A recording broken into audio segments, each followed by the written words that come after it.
दूल्हा जब तक मौर नहीं पहनेगा तब तक दूल्हा कैसे बनेगा? शंकर जी पूछे, ये बताओ ये मौर का होते हो? बोले कुछ नहीं प्रभु, पतली पतली लड़ियां होती हैं, यहां बस झूलती रहती हैं और यहां उठा रहता है बस। शंकर जी बोले उसके बाद? बोले once in a lifetime, एक बार पहनना है उसको, उस पर गंगा जी में स्वाहा। शंकर जी बोले सावधान, एक बार जिसको मैं सिर पे चढ़ा लूंगा उसका कभी स्वाहा होने नहीं दूंगा, इसलिए ऐसा मौर बनाना जिसको छोड़ना ना पड़े।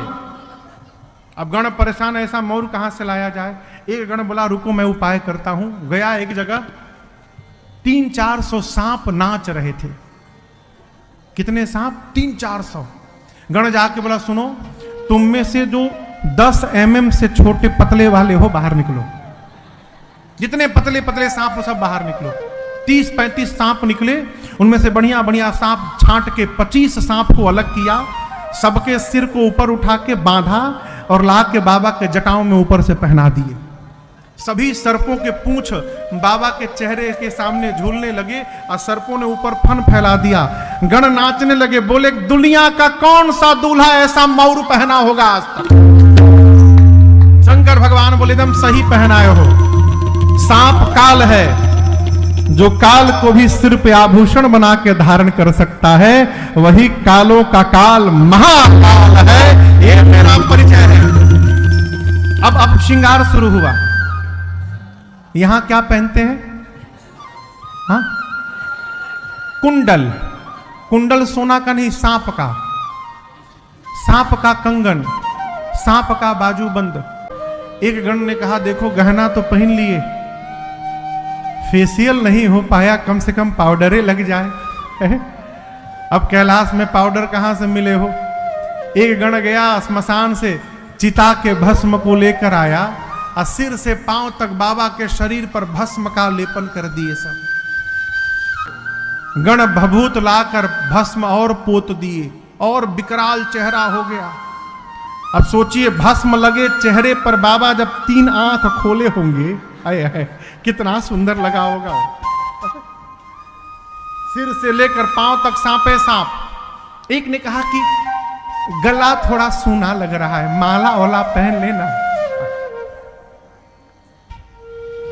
अब कैलाश में माला कहां से आए?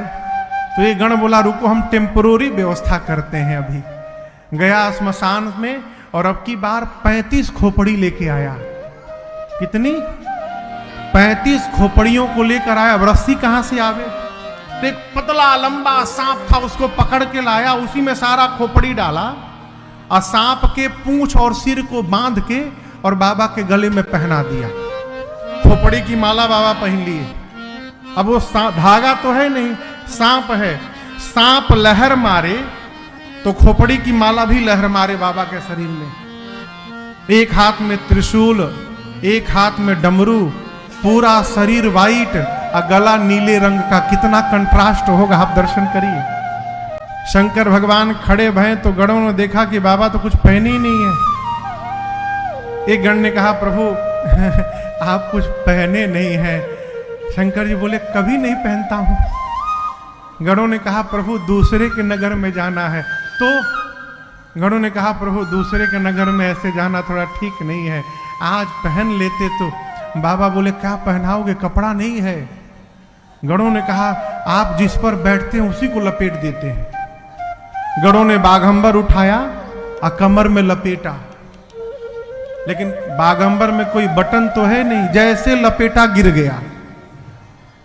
3-4 बार लपेटा गिर गया। एक गण बोला रुको मैं कुछ उपाय करता हूं। गया, एक पतला सांप नाच रहा था, खूब नाच रहा था कि बाबा के बारात में चलना है, आज इतना स्टेप दिखाऊंगा मैं। पहले से रिहर्सल में था वो सांप। तक बाबा को बांध दिया, एक हाथ में त्रिशूल, एक हाथ में डमरू, गले में खोपड़ी की माला और सिर से पांव तक जहां देखो सांपे सांप शरीर पर घूम रहे हैं। बाबा देखे इतने गदगद हो गए कि मेरे बच्चों ने इतना सुंदर श्रृंगार किया मेरा। बाबा नंदी पर बैठे, नंदी, भृंगी, श्रृंगी और बाबा चारों नाच रहे हैं। प्रतीक्षा किसकी? बारातियों की। 5 बजे का टाइम है बारातियों का, बाराती आएंगे तो चला जाएगा। 5 बजे बाराती अपने अपने देवियों के साथ पहुंचे। देवियां दूल्हे को देखने के लिए परेशान। बाबा का एक गण दिखाई पड़ा। देवियों ने कहा कहां है? बोले कौन? दूल्हा सरकार। गण बोला देखने का बहुत मन हो रहा है ना, हाँ एक बार दिखा दीजिए। गण लेकर देवियों को गया शंकर भगवान।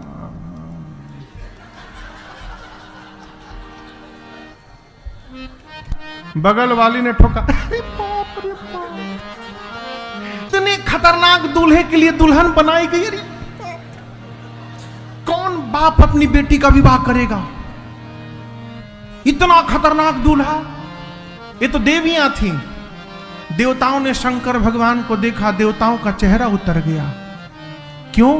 देवता सोचे 1 महीना से हम लोग फेशियल पे फेशियल करा रहे थे, मेकअप पे मेकअप किए जा रहे थे, ऐसा दूल्हा जाएगा तो हमको कौन देखेगा, सारा मेहनत बेकार। विष्णु भगवान देवताओं को इकट्ठा किए, अब बुलाकर बोले देखिए दूल्हे के लायक बारात नहीं है, दूसरे के नगर में जाएंगे हंसी हो जाएगी। ब्रह्मा जी बोले तब? विष्णु भगवान बोले अपने अपने जमात को इकट्ठा करिए और दूल्हे को छोड़िए, आगे बढ़िए। इंद्र बोले मतलब? आगे बढ़ो, दूल्हा बाद में आएगा। सारे देवता दिग्पाल अपने अपने जमात को इकट्ठा करके शंकर भगवान को छोड़ के बारात लेके चले गए। भगवान शंकर जिस नंदी पर बैठे थे, नंदी ने देखा बाराती छोड़ के भाग गए। नंदी बोला बाबा बाराती भाग गए, अब एक बार आज्ञा दीजिए, सबसे आगे निकल जाऊंगा। शंकर यहीं खड़े रहो, नहीं जाना, यहीं खड़े रहो। भृंगी ने कहा प्रभु बिना बाराती के दूल्हे का क्या मतलब है? शंकर जी बोले देखो जो आनंद अपने ग्रुप में आता है ना, वो दूसरे के ग्रुप में आने वाला नहीं है।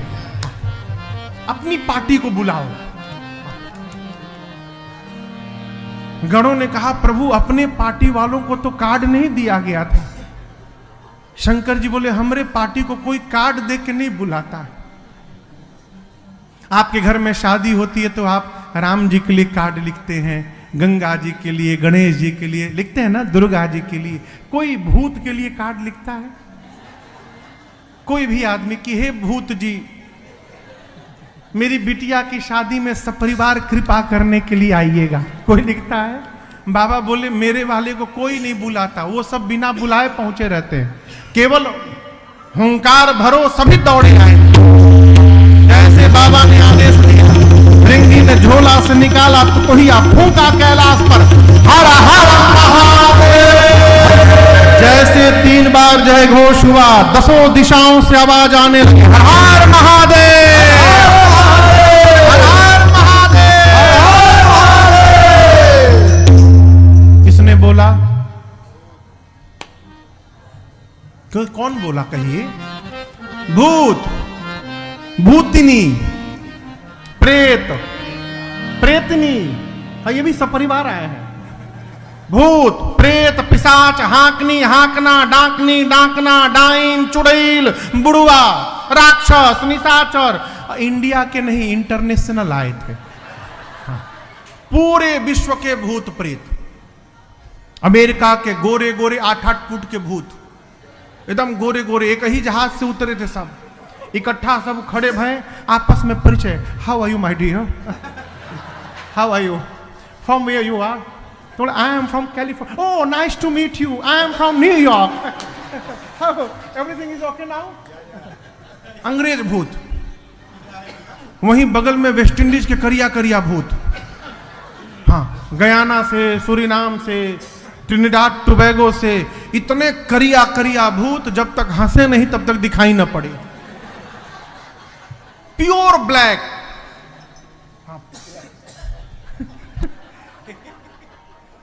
जापानी भूत, छोटका आंख वाले, छो छाम आशू है। इंग्लैंड के भूत, भारत में पंजाबी भूत, सड्डे नाल रहोगे तो ऐश करोगे।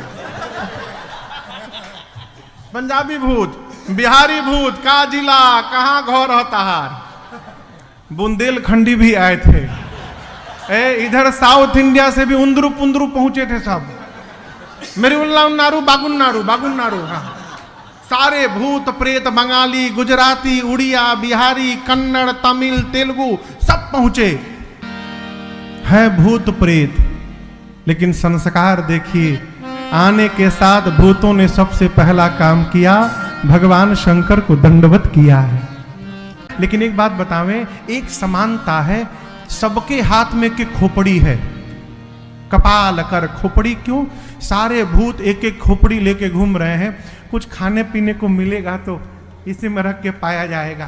सारे भूत प्रेत अपने लाइफ का बेस्ट परफॉर्मेंस देने आए हैं, सब नाच रहे हैं, गा रहे हैं। और आप कल्पना करिए,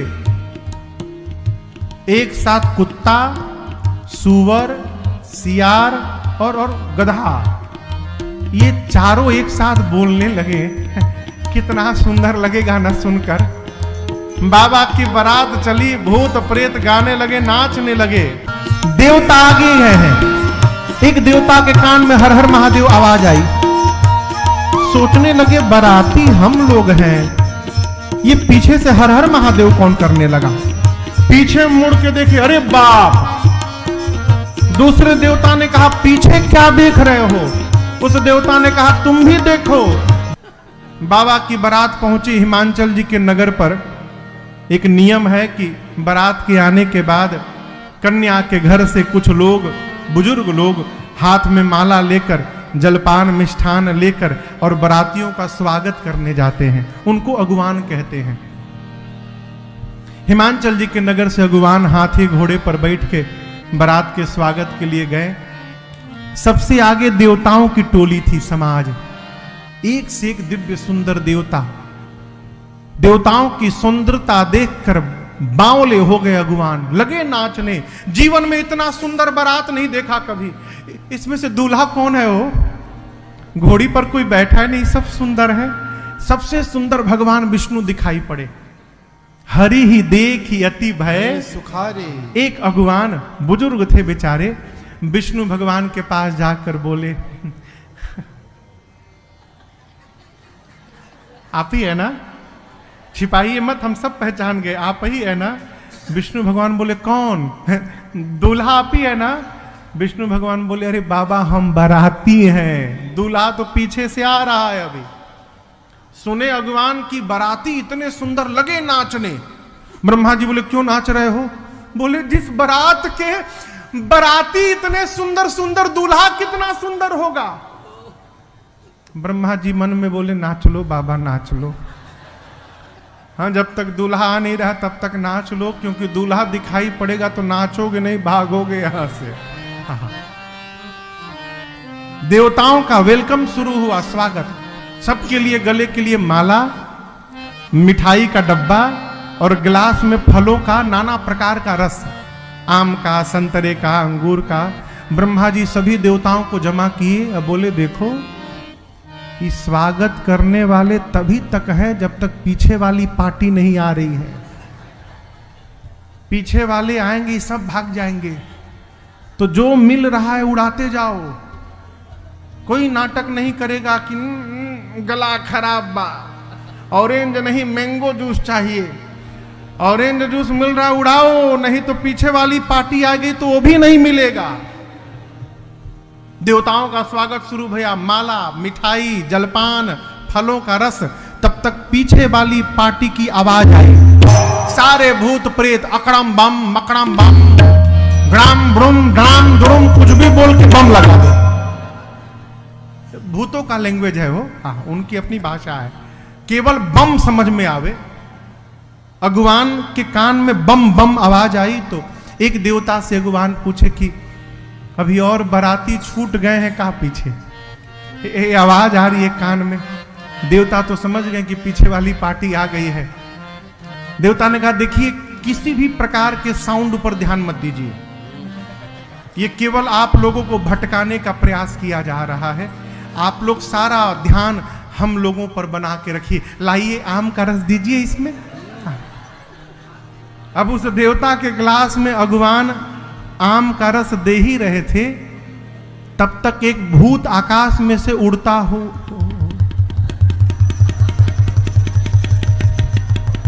अब ये गिलास से भर के नीचे गिरने लगा। देवता बोले नीचे देखो, भगवान बोला नीचे छोड़ो ऊपर देखो।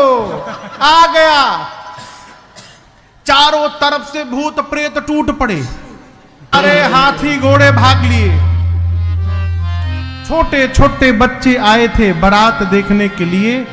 बच्चे भूत प्रेत देखे तो बच्चे भगे घर की ओर, अपने दौड़े गांव की ओर। इधर बड़े लोग धरी धीरज तह रहे सयाने, बड़े लोग हिम्मत जुटा के खड़े हैं आंख बंद करके, मन में कहते हैं भगवान आज बचा दो हमको, बस जीवन में कभी किसी को माला पहनाने और जलपान कराने नहीं जाऊंगा मैं, आज बच जाऊं बस। छोटे छोटे बच्चे घर की ओर दौड़े। अब बच्चों ने जाकर पहला काम किया, घर का दरवाजा बंद किया। माताएं बोली इतने मंगल दिवस में द्वार बंद करते, खोलो द्वार। बच्चे बोले बंद कर माई, नहीं तो एक भी घुस गया ना घर में, एक भी बाराती घुसा तो तू भी मरेगी, बाबूजी भी मरेंगे, हम भी मरेंगे माई। माताएं बोली तुम तो बारात देखने गए थे। बच्चे बोले माई बारात नहीं आई है, यमराज की सेना आ गई है। भूत प्रेत पिशाच हाकनी हाकना डाकनी डाइन चुड़ैल सब नाच रहे हैं, रात वाले दिन में दिखाई दे रहे हैं मां। हम तो कहते हैं माई जो बहुत पुण्यशाली है वही बारात देखकर जीवित बचेगा। क्यों? नंगा आ गया है, कुछ नहीं पहना है, नंगा आ गया। एक तो ये हो सकता है कि बाबा के कमर का भाग भूत प्रेतों से छिपा हो, इसलिए बच्चों को केवल ऊपर का दिखाई पड़ा। बच्चे सोचे जैसे ऊपर खाली है नीचे भी खाली होगा। बच्चे कल्पना कर लिए नंगा आया है। एक भाव ये है कि जिस सांप से कमर में बांधा गया था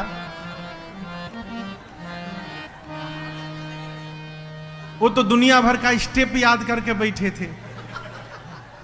और जब भूत प्रेत आकर कैलाश में लगे नाचने तो सांप महाराज सोचे बताओ सब लोग आनंद मना रहे हैं, हमको ऐसे जगह ड्यूटी लगा दिया जहां हिल भी नहीं पा रहा है। बहुत कंट्रोल किया। किसने? सांप ने। और कैलाश में ही कंट्रोल छोड़ दिया। कैलाश में ही बाबा के कमर से निकल के लगे नाचने। वो निकले तो बाबा का बागंबर वही खुल के गिर गया। बाबा भी सोचे चलो अनकंफर्टेबल फील कर रहा था मैं। सांप आके फिर उसी तरह कमर में लिपट गया। बोला हम तो कही देंगे हम बंधे थे, अब खुल गया तो हम क्या करें। बच्चे देख कर आए, थर थर कांपने लगे, सबको फीवर हो गया। माताएं बच्चों को सुलाई। इधर शंकर भगवान पहुंचे द्वार पूजन के लिए। मैना मैया सखियों के साथ आरती लेकर गीत गाते पहुंची। और जैसे शंकर भगवान का विकराल रूप दिखाई पड़ा, शंकर जी सासू मैया को देख के मुस्कुरा दिए। मुस्कुराए, तीनों आंख खोल दिए। बाबा का और भी सांप तो सांप हटा के मुस्कुराए थे। बाबा का विकराल रूप दिखाई पड़ा। मैना मैया से के हाथ से आरती की थाली वही गिर गई हो, विलाप करते भीतर चली गई। एक महात्मा कह रहे थे कि एक देवता ने शंकर भगवान के कान में कहा कि इतना अपमान किसी दूल्हे का नहीं हुआ आज तक। बताइए आपकी सास आई, आरती की थाली पटक के चली गई। शंकर जी बोले कि ससुराल मेरी है कि आपकी है? हा? मेरी है ना। मेरे ससुराल का यही नियम है, यही का यहाँ का यही नियम है कि दूल्हा आता है, सास चेहरा देखती है, थाली पटक के चली जाती है। जब हमको पीड़ा नहीं हो रही है, आपको क्यों पीड़ा हो रही है? चुपचाप अपना काम करिए। कोई फर्क नहीं पड़ा। बाबा चले गए जनवासे में। इधर मैना मैया आई, पार्वती जी को गोद में लेकर लगी विलाप करने। ब्रह्मा जी की मति बावली हो गई है। जिस फल को कल्प वृक्ष में लगाना चाहिए ब्रह्मा ने बबूल में लगा दिया।